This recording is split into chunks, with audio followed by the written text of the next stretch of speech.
I should tell you about it. Maybe you know about it already. The rise of the number of suicides, the homicides, the murders, the crazy people, and then those shambling things that came afterwards. I was there when we discovered the spores that started this whole mess. In the 1980s, an independent group of scientists, myself included, embarked on an expedition to Africa to search for a notorious, maddening substance only known to locals as wansin. Apparently, this substance was spread through beautiful blom flowers which were found around the area. When inhaled, the wansin spores cause madness and/or dementia in the natives. The effects vary, though most of the time, they turn mad and seek a desire to murder others. I saw them stab themselves with spears and sticks and such, bashing foreheads as they went. They inflicted wounds onto themselves. Some injuries were enough to kill them, naturally, but they still kept on moving. We studied a victim in a lab west of Kajuju, sealing him in a plate glass-sealed room with one-way mirrors. We left him adequate food and water and sealed him inside. From him, we learned of the necrosis that was happening to his skin. First, the skin pales. In this case, the native turned his otherwise dark skin into a dry, cracked gray. Blotches started to form, then sores. Through weeks of isolation, we saw the skin turn into a gray, cracked husk, then into greenish sores. All the while, the man was blabbering on in Afrikaans. Days later, the man self-terminated. As he was being prepared for burial, we noticed that the corpse was twitching rapidly. It was too strange to be called necrotic twitching. It was as if the corpse still wanted to move. After a rapid succession of twitching, the corpse simply hung limp. We attempted another experiment. Apparently, that led me to my second discovery. The spores induce mutations in the body if tissue damage was severe. Apparently, the spores induced cellular reproduction within the bloodstream, creating cell after cell after cell. We knew something was wrong. A heavily wounded man exhibiting the symptoms of the blom spores started to grow an inhuman amount of muscle and tissue around the injured parts of his body. We sedated him and placed him in an isolation room for study. The results were astonishing. The wansin spores regenerated parts of the wounded man's body with a red mass that gave a red pigmentation on the person's skin. The infected showed signs of an intense Wendigo psychosis, an insatiable desire to feed on human flesh. As the days passed by, I started to get weary and tired. I was also frightened. The other scientists were getting weary too. When the screaming started, we were onto our knees. The man screamed his ears out. The screaming went on for days, until we woke up, heard nothing, and saw a bullet hole in his chest. The reddish man lay there. I asked Peters, our hunter, if he had done the killing. "No," he said. "Angel grabbed my gun when I was sleeping." We saw Angel, the researcher, curled into a fetal position in a corner of the lab, gun in hand. She was sobbing and whispering. When we examined her for cuts and bruises, we saw a bite mark embedded in her arm. "It bit me. It bit me. I can't believe it bit me," she whispered. "I wanted to take a blood sample from him and he bit me. So I shot him. I shot him. Through the chest. That sick bastard. That sick bastard." We had taken every precaution not to get infected with the wansin agent, to the point of sterilization.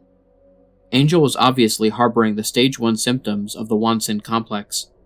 As we came closer to restrain her, she knew of our intent, and simply shot herself in the chest. Not in the forehead, where the brain will forever slumber, but the chest. After that incident, we decided to get the hell out of there. We gave them proper burials and left Africa. Due to my colleague's Native American ancestry, we decided to name the condition as the Wendigo complex. But the thing was, this case was far, far from over. There was a final symptom discovered, and out of the 4, this was the worst. You know that necrotic twitching I spoke of before? It gets worse. A wansin-afflicted man was witnessed killing himself. As the coroner prepared his tools for the autopsy, he found the man shambling towards the door, ribcage exposed. The man, gray-skinned and pupilless, let out a long moan before falling to the floor, viscera spread all around. We were frightened with the news of the reanimated corpse, frightened beyond comparison to say the least. But I suppose it was already too late for us. Spreading the agent would only happen one way, through inhalation of the spores. But with the outbreaks of Ebola near Blom-infested areas, the spores adapted, assimilated the characteristics of the virus, turning it into a deadly, agile weapon. The agent could now spread through the blood. As such, the occurrences of the infected were spreading, but the virus didn't spread enough to gain people's attention until 2 months later. Bizarre murders occurred around the region. People were apparently eaten. Sightings prevailed of groups of people eating other groups of people. It was mad. Insane. To the few who knew about the Wendigo complex, this was a depressing thought. Through the months until the revelation of the massive Wendigo outbreak, I've lost almost all of my colleagues. They died by their own hands, guilty of the monsters they have become. The first official sightings of the now named Wendigo men were in a small Floridian island, Casey Key, but by that time, the virus was already spreading across the Americas, Europe, Asia, and Africa through birds and the like.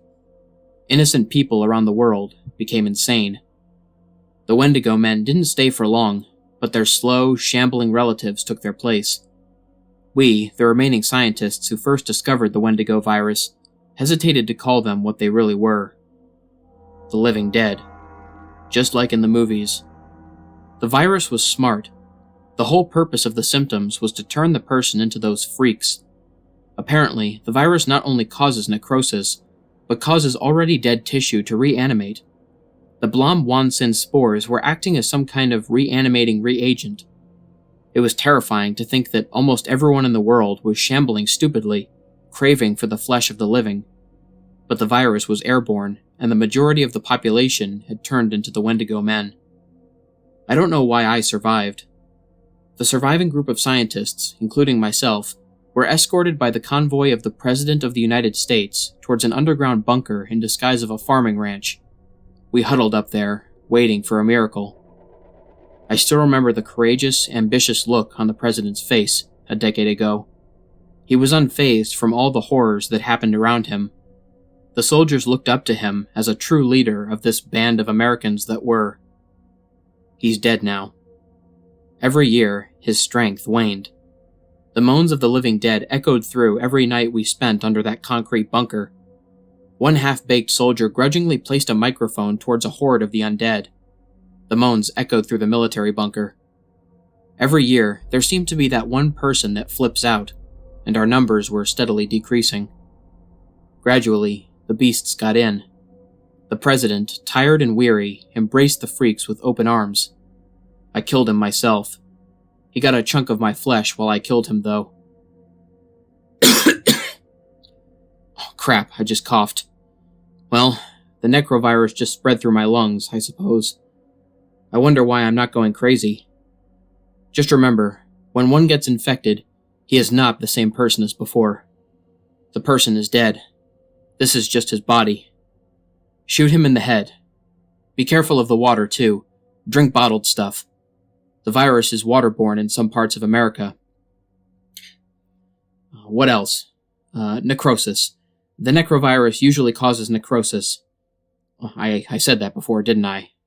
Just watch out for patches of skin that seem odd. Dry skin. Itchy skin. If you read this, I cannot tell you how common those words were, but I don't know. I'm afraid to say the other lines. I can't speak of them. It's too horrible. I can't. I just can't.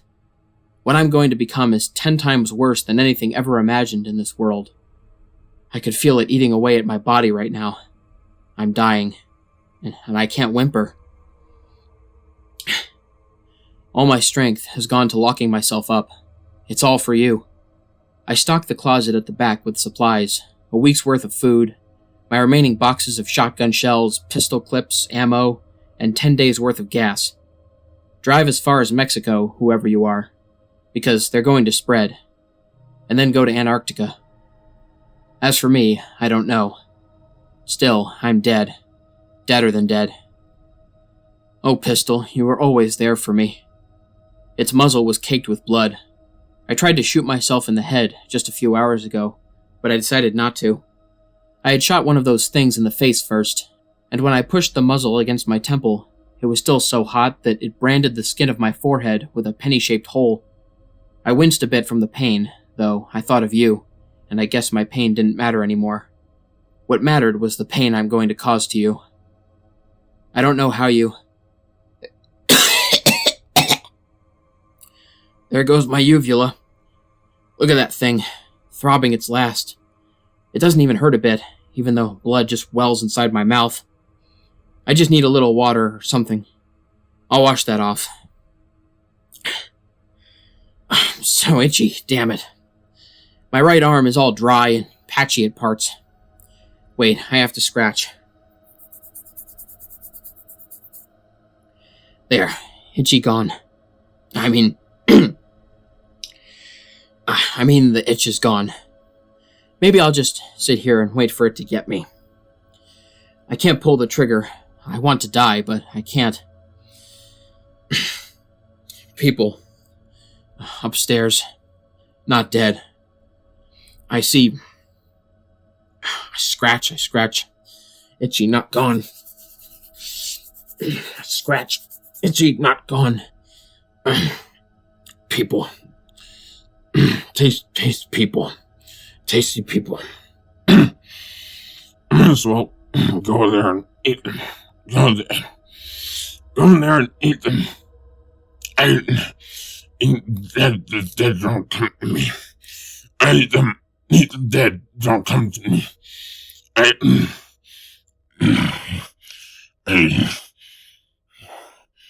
Tasty.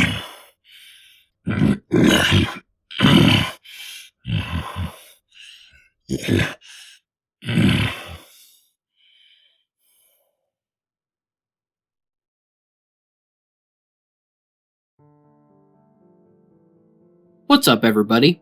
This is the Lone Wolf here. Thank you so much for listening.